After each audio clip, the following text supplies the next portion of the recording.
의원님, 개업날 이야기 좀 해주세요. 그때 저는 저 의원회관에서 일을 하고 있었습니다. 저녁 10시 23분이었죠. 갑자기 비상계엄을 선포한다라는 뉴스를 듣고 다른 의원들과 연락을 해보니 국회로 달려오기 시작했고요. 저는 국회에서 헌법하고 계엄법을 찾아봤죠. 당장 뭘 해야 되는지 찾아보니까 비상계엄 해제 요구를 할 수 있다라는 내용이 있어서 의원들한테 공유를 하고 빨리 와서 의결을 해야 된다 이런 얘기를 했습니다. 본관에 와보니까 거의 의원들이 없는 상황이었었고요. 아예 출입을 못하게 하니까 담벼락을 이렇게 넘어서 국회로 들어오셨는데 여기 보면 아예 국회의장이 비상계엄 해제를 위해 담 넘어간 곳이라고 써놓기도 했는데 가시가 있는 데도 있고 쉽게 넘어가기 어려운 상황인데요. 그러다 보니까 넘다가 손가락이 부러지시기도 했고 얼굴로 떨어지셔갖고 얼굴에 이제 상처가 나기도 했고 결혼을 앞둔 보좌진 같은 경우 얼굴에 10바늘 이상 꿰맨 분도 있고 많은 분들이 힘들게 국회로 오셨죠. 농담 삼아 어디가 제일 넘기 쉬운 데냐 명당등을 몇 개 지금 확보해둔 상태입니다. 본회의장 들어오실 때는 어떤 상황이었어요? 저는 다행히 국회에 있었기 때문에 본회의장 올 때는 특별히 막는 인력들이 없었기 때문에 문제없이 국회 본회의장으로 이제 들어올 수 있었고요. 밖에서 소리가 들리기 시작했죠. 경찰이 국회의원들의 출입을 막고 계엄군이 국회로 진입하려는 그런 상황이었는데요. 이쪽을 보시면 당시에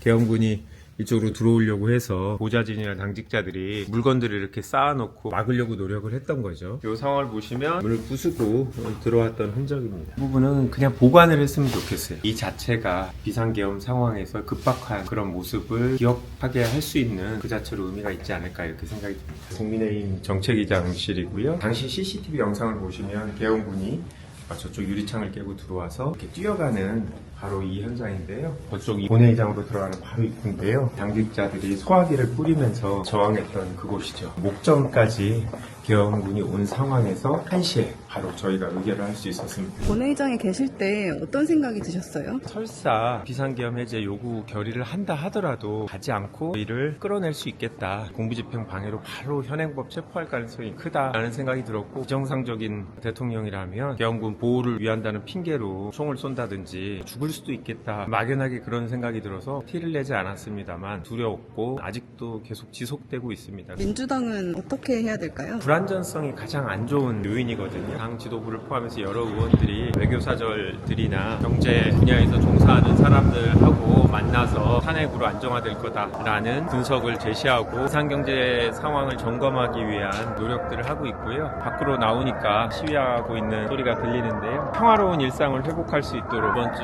토요일 반드시 탄핵 소추 이끌어내도록 하겠습니다. 조금만 기다려 주십시오. 감사합니다.